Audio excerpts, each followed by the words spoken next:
c'est que vous voulez présenter le travail important que vous faites et on peut peut-être mettre ça en contexte dans la conversation plus large que nous avons aujourd'hui.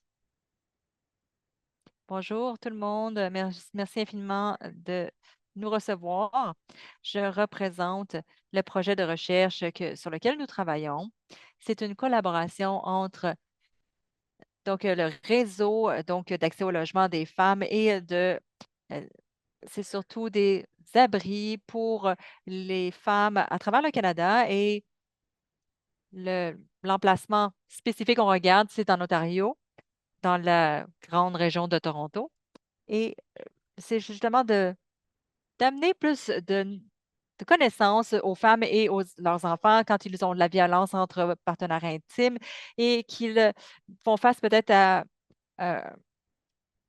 un peu d'itinérance. Donc, c'est juste de comprendre un peu les cheminements des différentes expériences de violence et de précarité. Ça inclut évidemment de barrières systémiques et on essaie de comprendre également des provisions de services. On veut justement poser la question de cette organisation, quel genre de programme ils offrent, de support, est-ce qu'ils peuvent mettre en place dans leur modèle et quel est modèle qui est culturellement et qui peut être respecté, tous les éléments culturels d'une personne peut mettre en place et quand on peut fournir peut-être un cheminement des modèles de communauté à plus large échelle et trouver des façons peut-être de collaborer à travers des communautés plus larges sur ces sujets. Donc, on a conduit toutes les entrevues que nous faisons avec des clients passés et présents, avec les refuges et les membres du personnel dans les organisations et on met en place tout ça en ce moment. Donc, on est vraiment à l'étape où on prend toutes ces données pour essayer d'extrapoler les faits saillants clés et on a des thèmes vraiment qui émergent à travers les entrevues et le projet est très basé en regardant quels sont les problèmes spécifiques auxquels les femmes font face, quelles sont les barrières qu'elles font face quand elles naviguent dans le système. Et on regarde justement les problèmes avec le lien de statut d'immigration, la situation de logement où généralement le logement abordable n'est pas présent. Essayer de comprendre justement qu'est-ce qui est intéressant et unique de cette organisation et on voit justement des faits saillants clés qui sont importantes à partager dans cette organisation, comment ça fonctionne, quels petits éléments justement, que ce soit financement communautaire, et ça lui permet justement de créer une méthodologie qui est unique au travail qu'ils font. Je vais laisser ça sur ce point-là et je suis très heureuse d'en parler davantage, mais c'est juste un survol général de ce que nous regardons et je suis très curieuse justement quelles sont les autres conversations dans cette pièce et comment on peut peut-être ajouter ou d'apprendre de ce qui est partagé aujourd'hui. Donc, je vais arrêter ici. Merci, Alicia. Je vais peut-être offrir une chance dès le départ. S'il y a quelqu'un qui a des questions spécifiques pour vous, sinon on peut continuer au fur et à mesure et d'amener des questions peut-être plus tard, au fil et à mesure de la conversation. Super. Je vais maintenant donner la parole à Latania pour que vous puissiez faire votre présentation et on va continuer à partir de là. Donc, super. Donc, je vais juste partager mon écran. Donc, je n'avais pas la permission. Donc, je faisais donc mes co-hôtes maintenant. Donc, vous allez avoir la permission de partager votre écran. Merci. Est-ce que vous voyez mes diapos? Oui, ça va? Oui, on peut voir. Super. Merveilleux. Bonjour à tous. Je suis très heureuse d'être ici aujourd'hui. Je serais vraiment pleine de gratitude justement pour qu'on me demandé de faire partie de cette session. Premièrement, je voulais dire que je ne suis pas une experte et c'est un peu bizarre de commencer comme ça. Je pense qu'il y a eu beaucoup d'experts, mais c'est pas possible de connaître tout à propos de tout. Et je pense qu'on apprend tous au fur et à mesure et on augmente nos connaissances. Et l'expert, justement, ça peut-être nous empêche d'apprendre davantage et peut même prévenir d'autres personnes d'aller approfondir leurs connaissances. Mais ce que je veux contribuer, c'est vraiment mon expérience personnelle, mes connaissances personnelles et mon travail et j'ai vraiment l'opportunité de partager avec vous. Donc, peut-être une présentation donc, le Shift, c'est une organisation des droits de la personne avec laquelle je travaille, c'est international. Et c'est la sécurité et le droit à l'habitation pour tous. Donc, on travaille sur la finalisation, les changements climatiques et on veut restaurer justement la compréhension de qu'est-ce que c'est un logement à travers la recherche, la plaidoyer et la conscientisation, donc, et les façons justement de mettre au défi les acteurs financiers pour donc, je suis toujours en train de naviguer tout ça, donc je suis désolée. Merci de votre patience. La raison que je veux parler aujourd'hui, c'est un rapport qui s'appelle le Global State of Housing for Migrants and Refugees in Cities. C'est un rapport de recherche qui rapporte justement des défis uniques auxquels les migrants et les réfugiés font face à travers tout le globe dans les grandes villes. Je travaille justement avec les gouvernements pour fournir des expertises et leur capacité au droit, donc au logement, pour que leurs droits soient remplis et ça s'aligne avec les principes. Je suis désolée, j'entends pas très bien. Donc, moi, je suis canadienne jamaïcaine qui était née au Canada et euh, ma, toute ma famille donc, est jamaïcaine. Je suis la seule dans ma famille qui est née au Canada et je pense que ça me donne une perspective unique. Donc, ma présentation va mettre l'emphase sur la recherche que nous avons faite et je vais débuter justement faire un survol de la recherche et à mettre en lumière quelques faits saillants clés de l'étude qui met l'emphase justement comment les technologies sont utilisées à travers le monde pour les cas d'études sur les migrants et les réfugiés.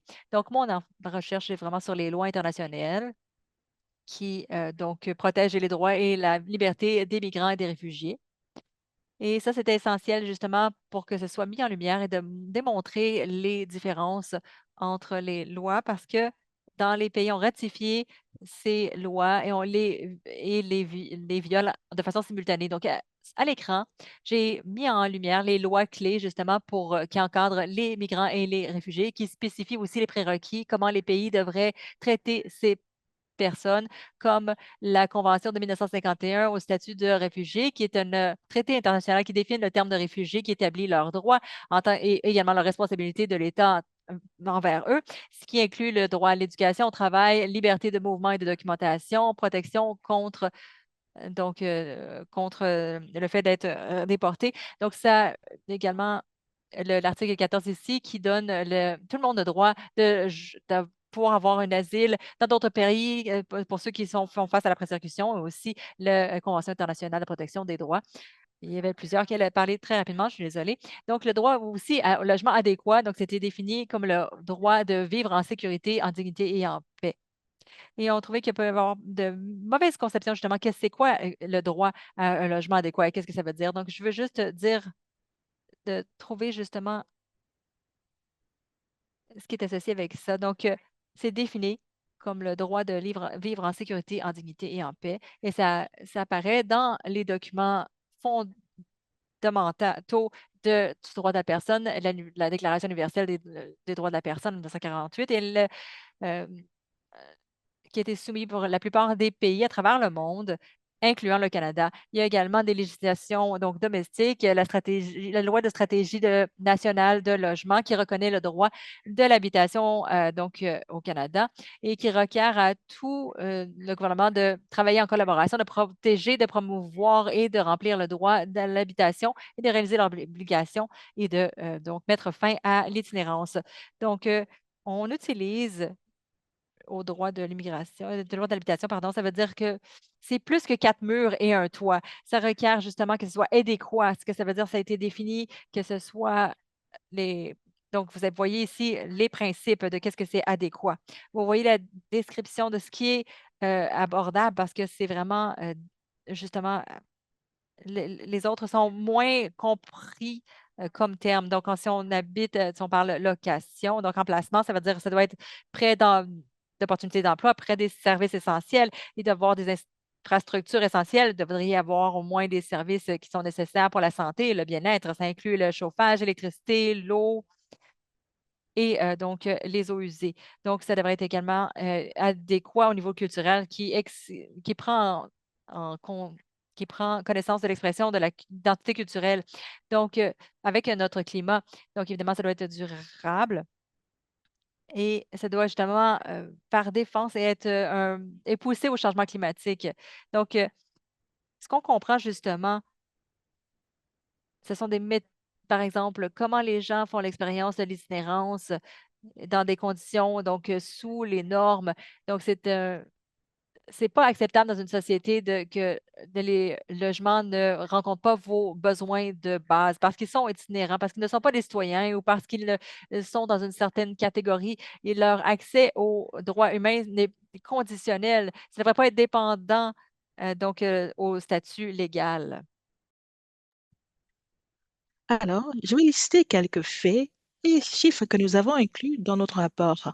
Nous devons prendre en compte ces choses alors que nous procédons.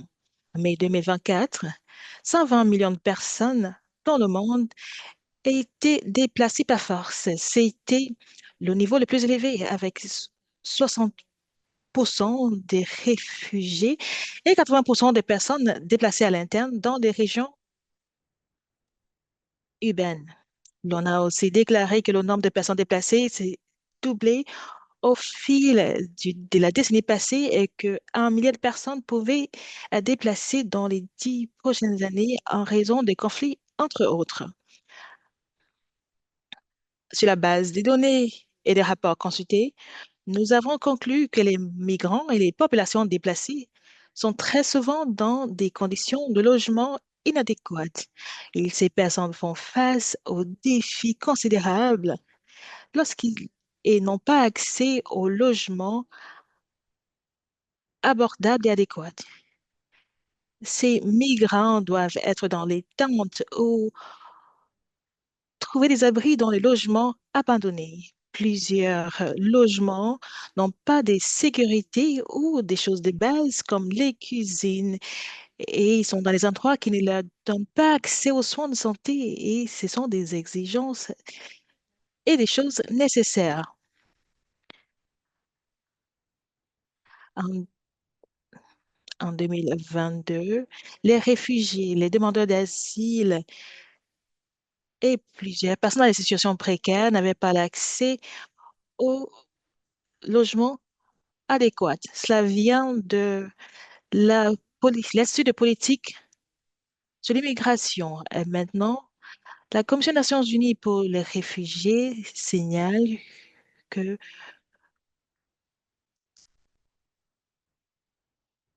17 sur 40.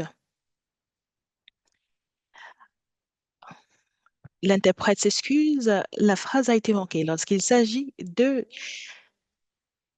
réfugiés et la question de logement. Il y a eu une lacune par rapport aux recherches.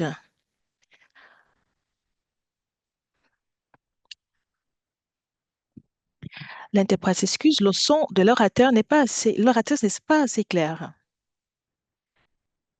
Très souvent, selon votre expérience, l'on s'est rendu compte,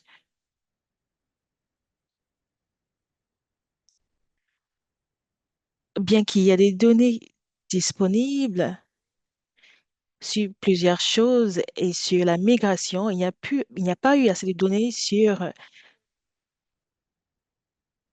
le logement.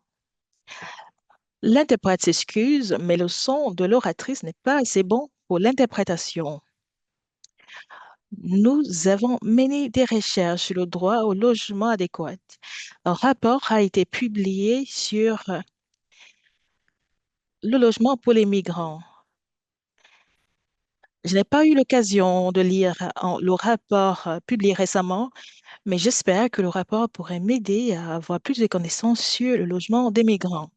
Concernant les sites sur les logements pour les migrants, nous avons trouvé beaucoup d'informations sur les abris. Nous nous sommes rendus compte que la qualité de logement fournis aux réfugiés à l'arrivée du pays est très souvent documentée. Nous voyons l'exemple de la Grèce où des milliers de personnes se sont trouvées sans logement Il y a des centres de détention à Papua-Nouvelle-Guinée et ailleurs qui n'étaient pas assez bons et le gouvernement a utilisé ces centres de détention pour éviter de loger les réfugiés ailleurs. Dans plusieurs pays, des personnes sans statut légal sont obligées d'être dans les abris qui sont très souvent surpeuplés et ces logements ne sont pas appropriés pour l'utilisation à long terme. Ainsi, les migrants et les réfugiés se trouvent dans des situations qui pourraient porter atteinte à leur vie. Au Nigeria et ailleurs, récemment, nous nous sommes rendus compte qu'il y avait des migrants et des demandeurs d'asile qui vivaient sur les trottoirs. Qu'est-ce qui arrive lorsque les réfugiés quittent ce centre de détention? Alors, le manque de recherche sur la transition est très évidente. Et l'on pense très souvent que mettre la population, les vulnérables dans les logements temporaires résout tous les problèmes. Mais la réalité, c'est que l'acheminement ne s'arrête pas lorsque ils obtiennent un lit dans un centre de réception. C'est le début. Ils doivent maintenant faire face aux défis pour lors- des recherches, des logements à plus long terme, tout en ayant accès aux produits, à la nourriture. Maintenant, les questions que nous nous posons, c'est et- à quelles difficultés sont confrontées ces personnes? Qu'est-ce qui les empêche d'avoir les logements à plus long terme? Notre rapport présente quelques difficultés auxquelles ces migrants et réfugiés font face. Je vais m'attarder sur trois points pour respecter le temps. Je ne vais pas aborder ces points en profondeur, mais je voudrais souligner quelques aspects clés. Premièrement, les disputes dans les régions et le manque de coordination de ressources affectent le logement. C'est les réfugiés et les migrants qui payent le prix fort de ces manques de coordination. Les villes qui doivent abriter ces migrants n'ont très souvent pas la capacité de prendre des décisions majeures sur le logement de ces réfugiés.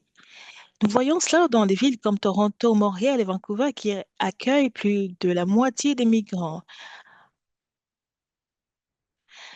Mais est-ce que ces villes reçoivent assez de financement pour abriter ces personnes? Voyons aussi les déplacements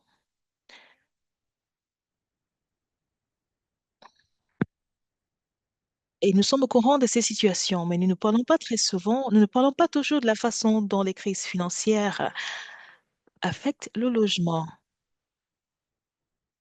Dans les pays à revenus élevés, le financement de logements sociaux a été revu à la baisse. Et très souvent, les investisseurs sont des organismes les investisseurs dans le logement sont des organismes qui le font pour du profit. Au Liban, 42% de foyers empruntaient de l'argent pour le logement. Au Liban, les gens ont du mal à vivre dans les villes où ils peuvent travailler. Au, au Pérou, 23% de foyers n'ont pas accès à l'eau courante et n'ont pas accès non plus à l'accès à l'Internet. Au Canada, les migrants sont des personnes à revenus faibles. Seulement 50% des migrants au Canada vivent dans les maisons qu'ils peuvent payer. Plusieurs villes proposent des solutions à court terme pour les migrants et des réfugiés. Bien que des réponses d'urgence soient nécessaires, ces réponses doivent aussi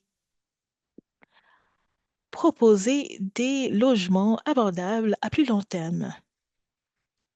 Alors, j'aimerais terminer ma présentation avec quelques cas d'études. Ce n'est pas simplement important d'aborder le problème, c'est aussi important de présenter les solutions qui sont proposées dans quelques villes.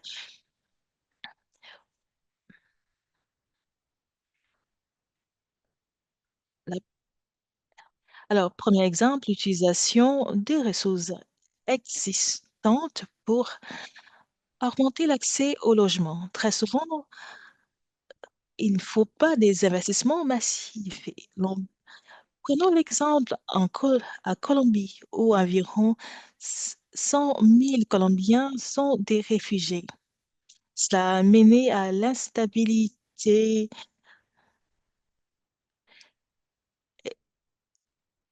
et un programme a été mis sur pied pour appuyer les familles au Venezuela. La ville a décidé d'accueillir et d'abriter ces familles dans les hôtels et ailleurs. Les familles ont été placées dans les chambres privées avec des cuisines et des milliers de personnes ont pu être abritées ainsi et plus de 75% de personnes ont reçu des logements à plus long terme. Ainsi, les enfants ont eu accès à l'éducation et aux soins de santé. Et ces mesures sont en train d'être déployées ailleurs. Lorsque nous passons à la protection sociale des logements, c'est important de signaler que les populations déplacées font plus de la moitié des récipiendaires d'aide. Il faut,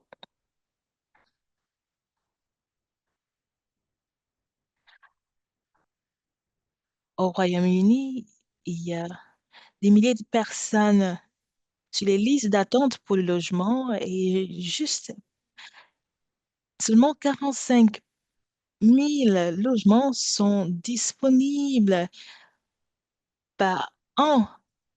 Et ces nombres de logements sont trop peu pour le nombre de personnes sur la liste d'attente. Alors, un projet Canopy Housing a été mis sur pied et les acteurs rénovent les maisons et il y a des plombiers, des électriciens ainsi que des menuisiers qui travaillent sur des maisons, qui les rénovent et les mettent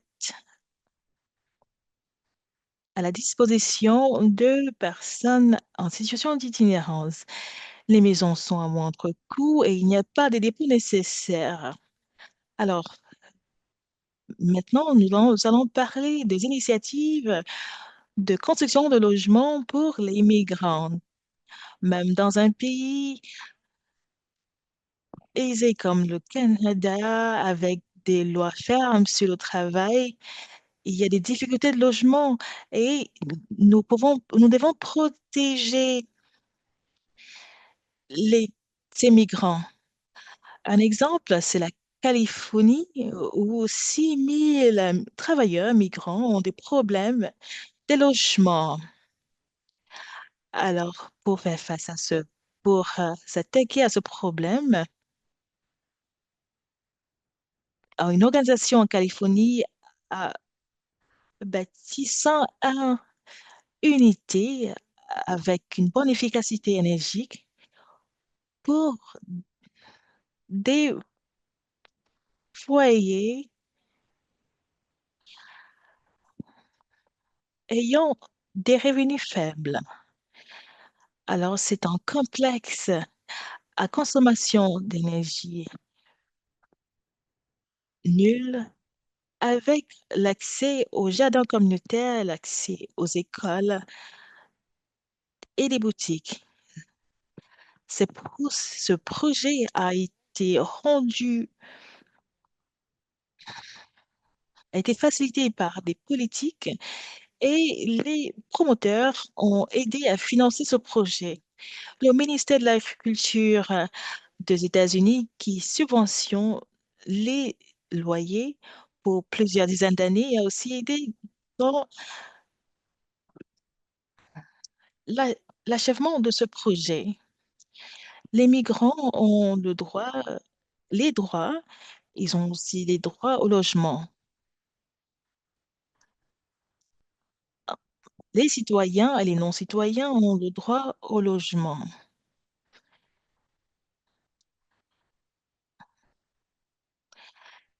Et dans plusieurs endroits, les droits des personnes sont ignorés. Le logement ne devrait pas être considéré comme un privilège, mais comme un droit pour tous. Les exemples que je vous ai montrés vous démontrent que le progrès est possible si les décideurs et les hommes et les femmes politiques décident de prioriser le logement des migrants. Merci beaucoup.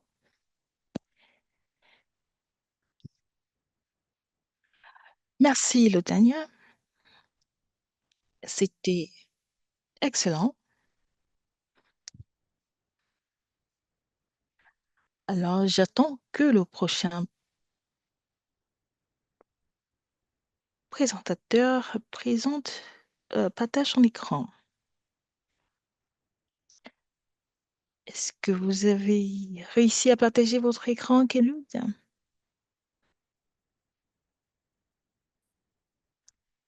Vous êtes en sourdine.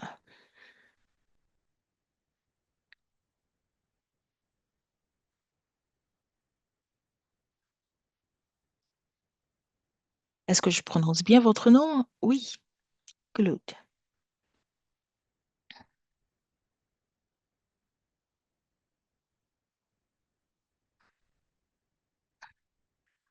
Alors,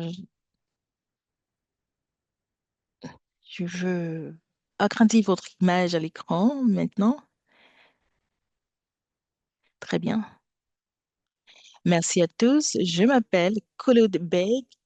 Je vous parle maintenant de Calgary, la région du traité 4. Je travaille avec une organisation appelée le Réseau national des femmes en matière de logement et d'itinérance. Je vais vous dire parler de ce que nous faisons. Je voudrais surtout parler du mécanisme de droit de la personne au Canada et la façon dont nous pouvons discuter et agir de concert avec le mécanisme de droit de la personne au Canada. Et je vais vous parler de données que nous avons eues sur la justice des migrants. Je vais peut-être vous donner trop d'informations, mais j'espère que Tania nous pourrions discuter, donner ces diapositives aux participants après cette session. Avant de commencer, j'aimerais, j'aime toujours parler de la reconnaissance du territoire de Réseau national de femmes. C'est quelque chose que nous avons rédigé, que nous utilisons constamment. Alors que nous rédigeons ce document, nous avons pensé de la façon dont on voulait reconnaître des, des premières personnes qui étaient sur l'île de la Tortue depuis le temps immémorial. Et nous sommes maintenant sur les terres qui ont été des terres des personnes autochtones. Et notre déclaration aussi fait état du fait que la question d'itinérance affecte surtout les personnes autochtones et cela mène à une concentration de richesses chez les personnes plus aisées. Alors que je parle des travaux que nous avons effectués sur les droits de la personne, j'espère que c'est quelque chose qui va vous interpeller et vous obliger d'y réfléchir. Alors, qui sommes-nous? Le Réseau national des femmes en matière de logement et d'itinérance, c'est un collectif canadien qui travaille pour éliminer les problèmes de logement pour les femmes et les filles. Nous travaillons en menant des recherches. Nous avons un réseau d'environ 500 membres, organisations et agences de tous bords du Canada avec l'expertise diverse des personnes qui ont vécu l'itinérance, des chercheurs, des services communautaires, les experts de droits de la personne et les organisations communautaires et mettre fin à l'itinérance et possible, c'est notre leitmotiv. Si, et nous pensons que cela est possible si les solutions que nous proposons sont mises en œuvre. C'est quelque chose qui est important pour le travail que nous menons. Nous avons aussi un réseau partenaire appelé le réseau national de logement des femmes autochtones. Ils sont très engagés dans le travail qu'ils font avec nous.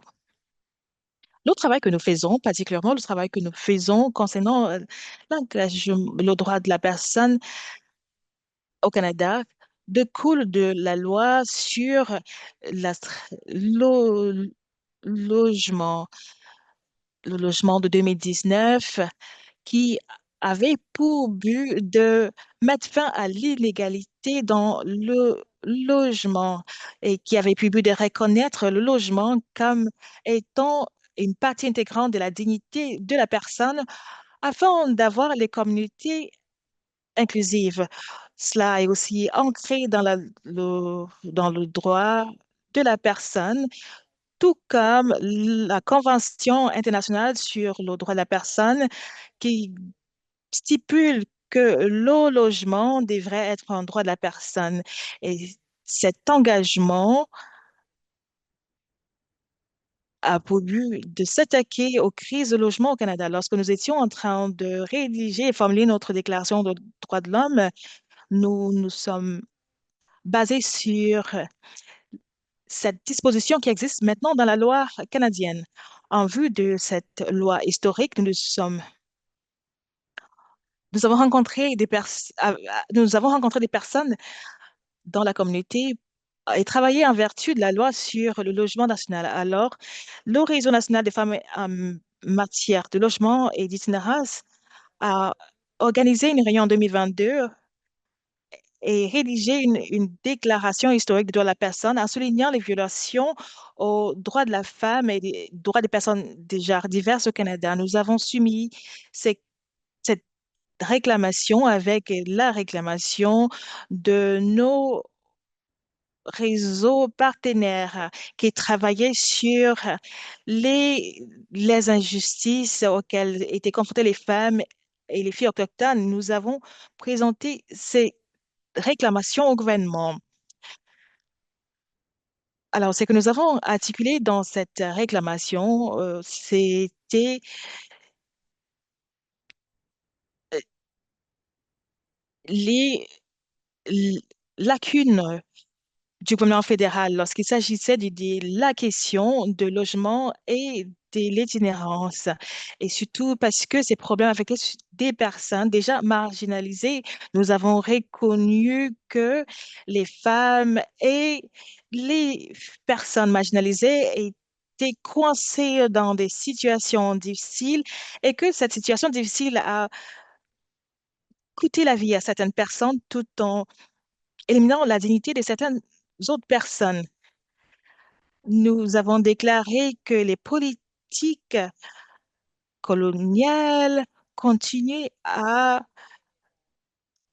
ignorer les droits des femmes et des personnes différentes, ayant des genres différentes. Et pour ceux et celles d'entre nous qui souffrent, qui sont rarement sur l'étape des discussions, nous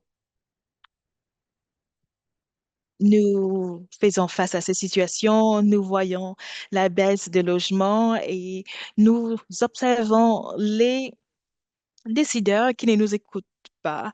Et ce que je déclare, ce sont des choses qui vont directement de la réclamation. Nous avons articulé que nous ne voyons pas un avenir pour nous dans le système actuel de logement. Et le logement est devenu le nouveau front de marginalisation des femmes et des filles au Canada. Nous avons souligné trois violations.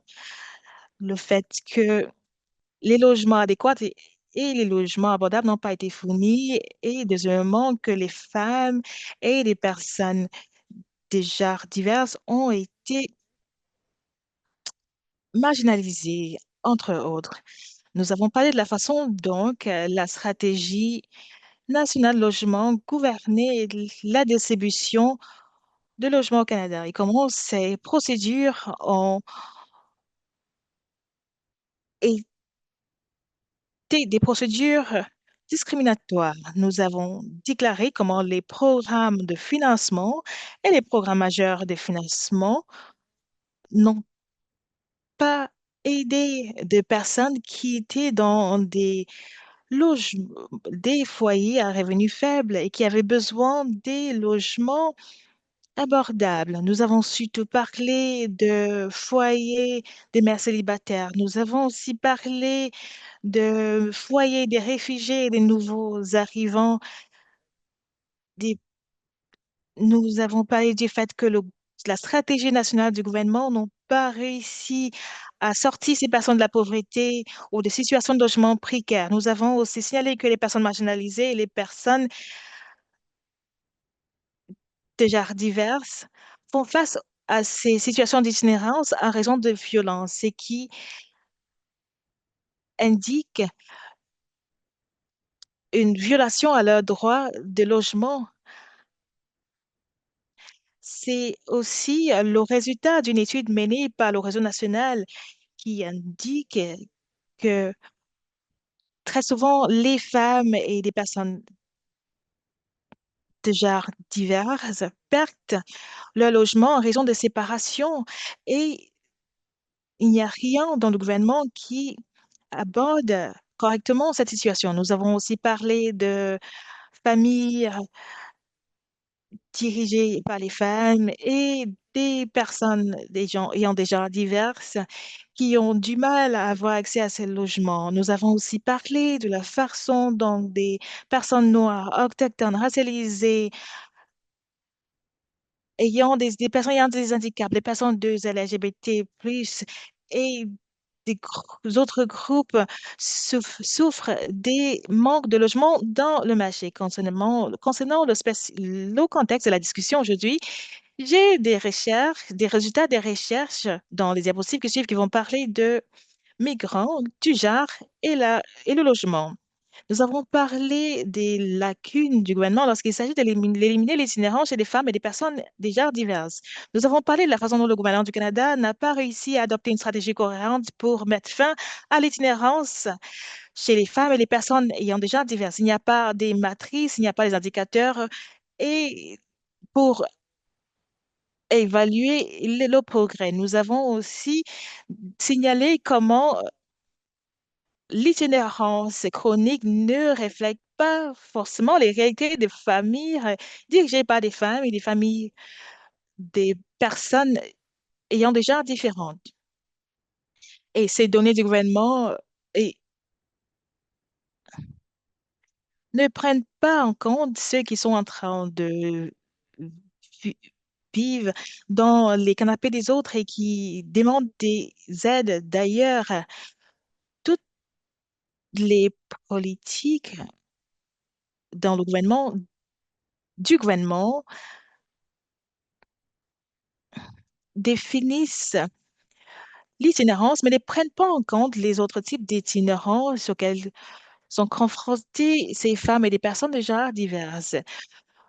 Le gouvernement n'a pas réagi à, à l'étendue et à l'ampleur de l'itinérance des femmes. Les centres d'urgence n'ont pas toujours la capacité pour aider les nouveaux arrivants en raison des barrières linguistiques et, l'absence de services d'établissement sur le site. En raison des temps d'attente pour les statuts de réfugiés et pour avoir un statut de résidence permanente, ces personnes sont obligées de dépendre de ces services précaires et des services sans rendez-vous pendant trop longtemps. Troisièmement, nous avons parlé de la façon dont le financement de logements est, est distribué. Il y a des bailleurs qui réussissent à acheter plusieurs logements, leur rénover, augmenter les prix de sorte à rendre ces logements trop coûteux pour des personnes qui ne peuvent pas payer des loyers trop chers. Et les femmes et les personnes marginalisées sont des personnes les plus affectées. La- et ces mauvaises distributions de finances ont surtout affecté les femmes. Et les politiques ne s'attaquent pas à ce prix très élevé de prix. C'est une déclaration de notre réclamation. Je vais sauter 2 points et aller au dernier qui parle de la façon dont les recherches démontrent les effets de long terme, les effets à long terme. Les personnes et les foyers les foyers à revenus faibles sont poussés aux périphéries et cela mène à un accès à la baisse de services publics tels que le soin de santé. Étant donné que les femmes sont des personnes qui s'occupent des enfants et 50, étant donné que 50% des femmes prennent soin de jeunes enfants, et étant donné que ces personnes sans assez de ressources sont poussées aux périphéries des villes, cela a une incidence sur les économies.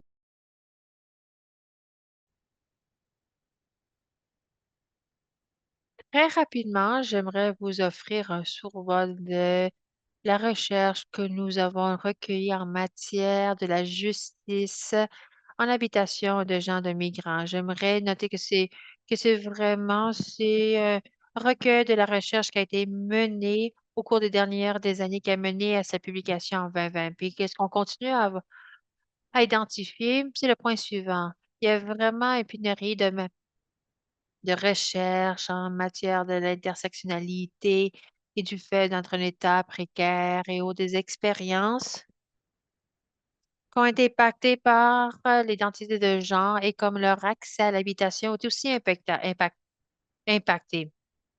Alors, ce recueil est vraiment qu'est-ce que nous avons été capables de collectionner. On va parler ici, le premier point, c'est des femmes racialisées. Dans les femmes, gagnent seulement 55,6% du revenu gagné par les hommes non racialisés. Alors, il y a une disparité assez importante. Nous avons aussi remarqué aussi que la participation économique et SOTO était 20 points plus faible que, que celui des hommes immigrants. Et aussi que la race façonne les expériences de discrimination dans tout l'échantillon et 34,7% des personnes racialisées et 24,2% des personnes autochtones ont signalé la discrimination en vertu de la race, la couleur, l'excité lorsqu'ils essayaient d'accéder à la propriété dans le marché public. Et même si les femmes sont des nouvelles arrivantes ou des réfugiés font face à des défis en matière d'habitation semblables que les femmes canadiennes, ce groupe fait face à des barrières associées à la citoyenneté et des expériences d'établissement uniques. En Toronto, une des destinations les plus populaires pour les nouveaux arrivants, le nombre de femmes et enfants immigrants et réfugiés utilisant les abris d'urgence est à la hausse. Alors, on voit une hausse assez importante. C'est pas surprenant de voir étant donné les espoirs qui découlent de Toronto. Alors, une vulnérabilité à l'itinérance pour les vols arrivantes et suite à le VPI, y compris les agressions physiques, les agressions économiques et les abus psychologiques. Alors, suite à un sondage, ils ont déterminé que les nouveaux arrivants identifiés en tant que femmes étaient 2 fois plus susceptibles que les femmes non nouvelles arrivantes de citer les agressions domestiques comme étant une cause de l'itinérance. Alors, et aussi, il faut reconnaître aussi que la violence domestique est reconnue par le droit canadien et la crainte de perdre son statut ou faire face à déportation ne décourage les femmes de signaler la violence. Alors, des obstacles linguistiques, des barrières culturelles, euh, leur empêchent de partager leurs renseignements personnels et la crainte de perdre leurs enfants fait partie de tout cet enjeu. J'aimerais mentionner que les limitations et politiques dans le système d'immigration peuvent contribuer à la précarité en habitation et aussi à l'itinérance pour les femmes, les filles et des personnes de divers genres qui sont des nouveaux arrivants. Alors, par exemple, on voit des derniers réfugiés. Alors, ça, c'est des renseignements qui découlent il y a quelques années. Alors, si cela a été évolué, n'hésitez pas à m'indiquer cela. Mais vraiment, c'est qu'est-ce que nous avons suite à notre dernière collecte de renseignements. Les taux d'assistance sociale faibles ne couvrent pas pour les dépenses de vie et le programme d'assistance aux réfugiés d'1 an n'est pas assez long pour aider les nouveaux arrivants à trouver de l'emploi et assurer l'autosuffisance. Le manque de reconnaissance de leur éducation à l'étranger peuvent justement piéger les femmes nouvelles arrivantes dans des postes qui sont beaucoup plus bas que leur éducation expérience. Ça limite aussi leur accès aux services de santé, aussi le manque de soutien dans les écoles pour pouvoir s'attaquer à l'expérience d'immigration d'étudiantes, y compris le traumatisme et le manque d'accès à des services de santé mentale et aussi toutes les barrières, les obstacles linguistiques qui empêchent les demandeurs d'asile.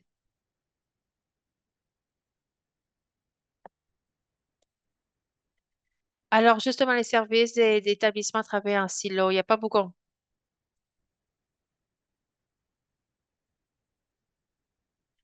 Alors, les gens qui travaillent dans ce secteur, alors, ils sont même pas au courant des services qui sont disponibles. Alors, lorsqu'on parle que, justement, que les gens qui se trouvent dans des espaces d'urgence à maintes reprises, ils ne savent pas exactement tous les différents soutiens en matière d'immigration disponibles ou même les manières des politiques, en sachant justement que les politiques en immigration peuvent changer d'un jour à l'autre. Et, et juste de du fait que ça est toujours en mutation. Au Canada, en vertu de la loi sur la stratégie nationale d'habitation, il y a un panel qui est en place. Ce panel d'examen est responsable pour le développement d'un rapport. Alors, ils veulent justement entendre de la part du public pour qu'ils puissent signaler les différents manquements. Alors, le Conseil national du logement vise à recueillir tous ces éléments de preuves qui seront présentés au ministère de l'Habitation en vertu de recommandations et en vertu de la loi. Le ministère de l'Habitation est responsable de répondre à ces recommandations d'ici 120 jours. J'aimerais remarquer ou noter très rapidement que, étant donné le contexte politique et que du fait que les recommandations seront présentées à un nouveau gouvernement lorsqu'il sera mis en place, c'est très important sont en train de mener en matière d'équité du genre et d'habitation soit renvoyé au nouveau gouvernement. C'est tellement important et très rapidement. J'aimerais aussi que notre réseau est en train de prioriser ce travail dans toutes les différentes manières qu'on peut. Alors, on est là pour vous soutenir si vous aimeriez vous impliquer auprès de ce panel d'examen. On est là pour vous soutenir si vous voulez déposer vos observations. Alors, on est en train de mener un programme pour les individus avec un vécu qui veut impliquer dans le processus de droit de la personne. Et si vous aimeriez avoir plus d'informations, vous pouvez, mes collègues, vous pouvez nous visiter sur notre site web, ça s'appelle genderhousingjustice.ca. Et ça touche sur toutes les questions, les réponses sur les droits de la personne. Merci beaucoup pour votre écoute aujourd'hui et je serai ravie de vous contacter si vous aimeriez apprendre davantage. Merci beaucoup pour cela. C'est beaucoup de renseignements, des renseignements fort importants. Alors, il y a une question qui a été posée dans la boîte de clavardage. On va partager le diapo avec les participants. Alors, de cette manière, ils vont pouvoir accéder à ces renseignements nouveaux parce que, tel que mentionné, ça contient beaucoup de renseignements importants. Pour rebondir sur ce point, alors, vous avez tout mentionné justement de cette lacune qui existe dans la recherche et qu'est-ce qui et les prochaines étapes. Et comme les services d'habitation, les services d'établissement existent en silo. Est-ce qu'on peut demander quelles sont les prochaines étapes?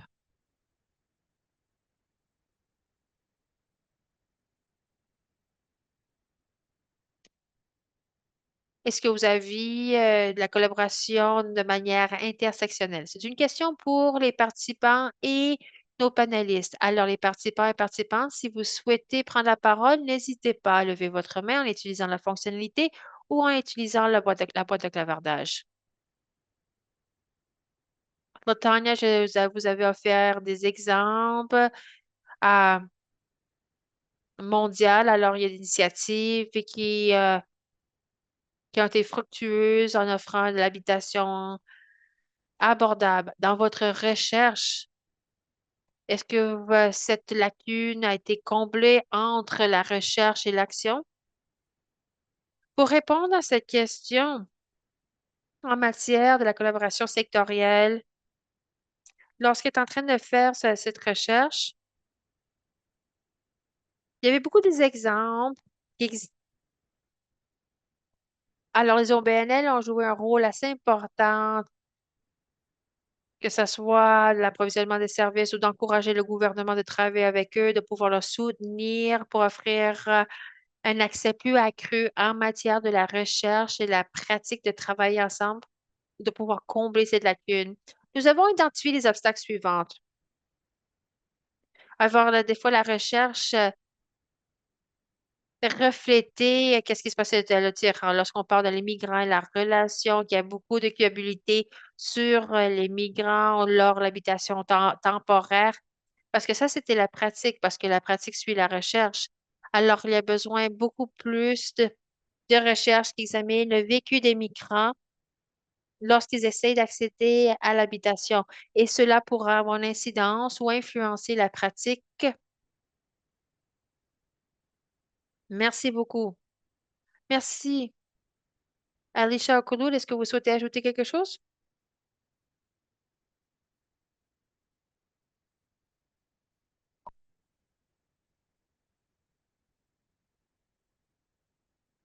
Tania, je pourrais vous parler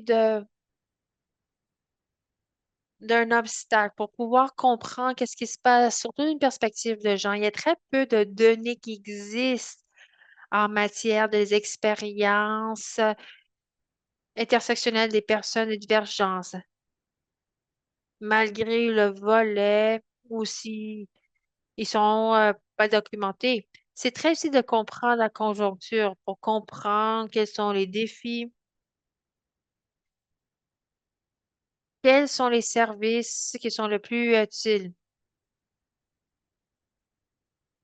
Avant de passer à la phase de résolution, on doit vraiment comprendre qu'est-ce qui se passe et comment les gens sont en train de naviguer cette conjoncture d'habitation, d'insécurité, d'habitation, d'itinérance, alors s'ils ont un état précaire. On ne s'est pas vraiment penché sur ces questions. On n'a pas dédié les efforts non plus. Mais je pense que les silos, on peut les retrouver partout dans l'habitation.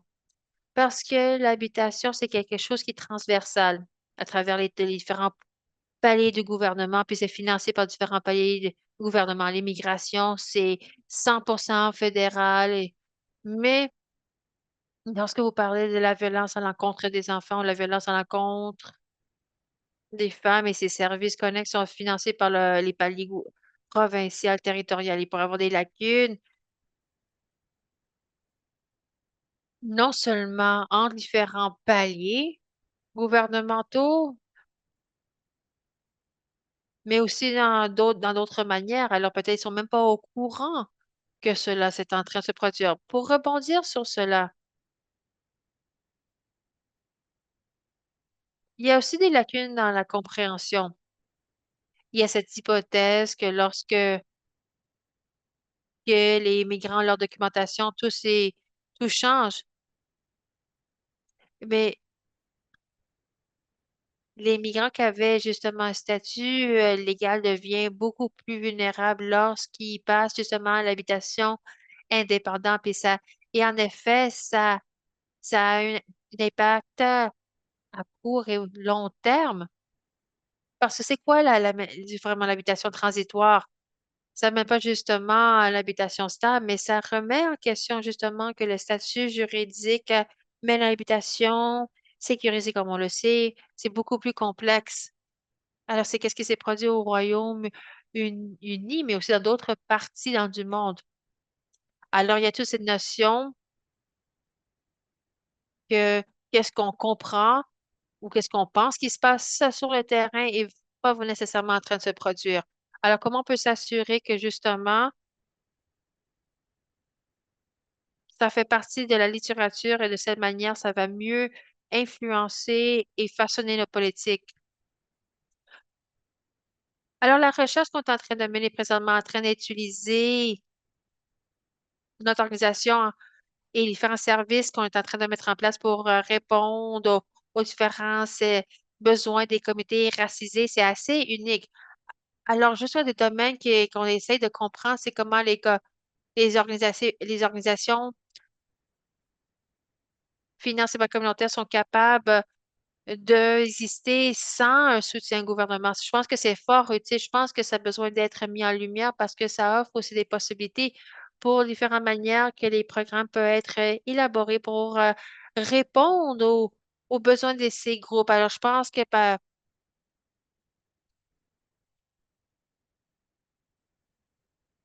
alors, on peut voir justement comment le modèle de financement est en train de soutenir ces besoins de cette manière est capable de personnaliser le type de soutien qui sont mis en place. Alors, c'est mentionné par Kulu, il y a différents types d'organisations et paliers, niveaux et besoins. Puis, il y a différentes possibilités de collaboration. Mais il y a différents éléments alors qui ont besoin d'être compris en premier lieu. Et ça, c'est vraiment, on essaie de décerner les besoins, tous les statuts d'immigration, de migrants, etc., d'avoir la bonne documentation, de pouvoir accéder des services gouvernementaux et même la langue, donc pouvoir communiquer, alors de obtenir ces compétences, où vivre, comment ils peuvent avoir l'accès à l'éducation, à l'emploi. Il y a tellement de domaines qui doivent être pris en compte que ça devient très difficile, mais à titre d'exemple, en vertu des expériences ou des vécus que nous avons examinés, les organisations peuvent soutenir les besoins des femmes de manière personnalisée et unique. Alors, de cette manière, ils sont capables de faire des appels à des propriétaires pour les aider à naviguer le système pour pouvoir leur offrir le soutien détaillé ou approfondi pour comprendre la conjoncture. Alors, c'est vraiment une question à difficulté pour déterminer qu'est-ce qui est disponible et par la suite, la complexité de rassembler ces différents secteurs ensemble.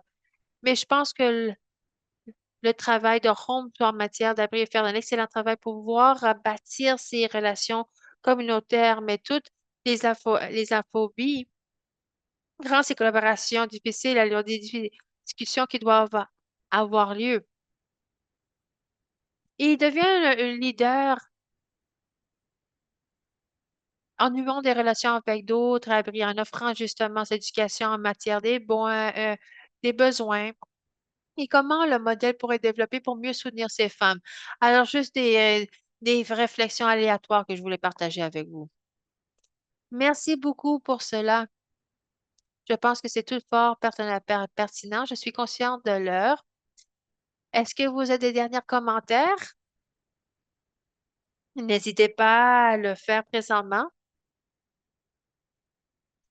J'aimerais juste vous partager un commentaire qui a été fait dans la boîte de clavardage à toujours, à tous les différents éléments que vous avez mentionnés. C'est quelque chose qui peut informer notre réflexion à l'extérieur de cet événement. Les rénovations deviennent une pratique répandue. Quels soutiens sont disponibles pour les nouveaux Canadiens et Canadiennes qui ne maîtrisent pas l'anglais et qui ont été des victimes des rénovations? À nouveau,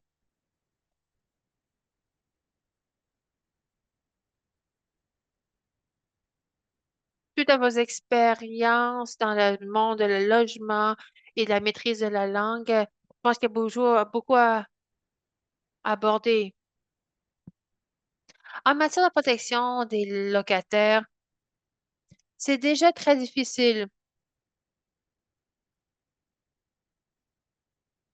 Si les gens, peut-être, ont pas des problèmes de langue ou ils connaissent le système, on sait que lorsque Vous avez des services de navigation, il y a des droits qui vous protègent. Il y en a qui sont plus solides selon la juridiction. Mais si vous avez une association locale de locataires ou une clinique juridique, je vous recommanderais de les contacter parce qu'il y a des protections en place.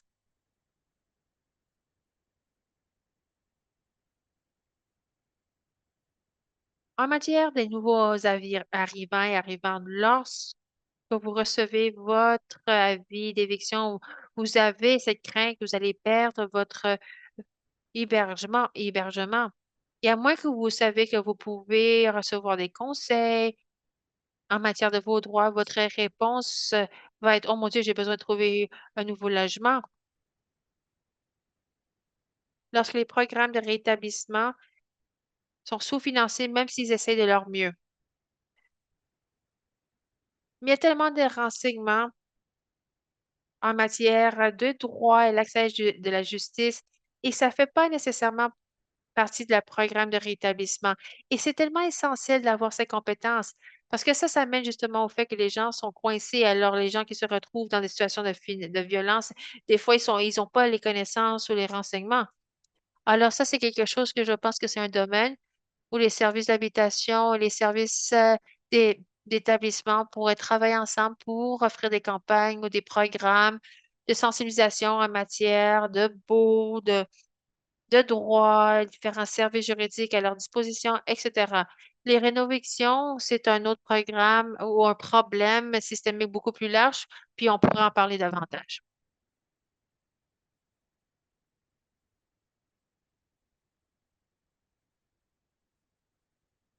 Alors, c'est une thématique qui est récurrente aujourd'hui, c'est vraiment le pouvoir qui découle de l'éducation. Parce que lorsqu'on est informé, éclairé sur nos droits, ça nous aide. Merci beaucoup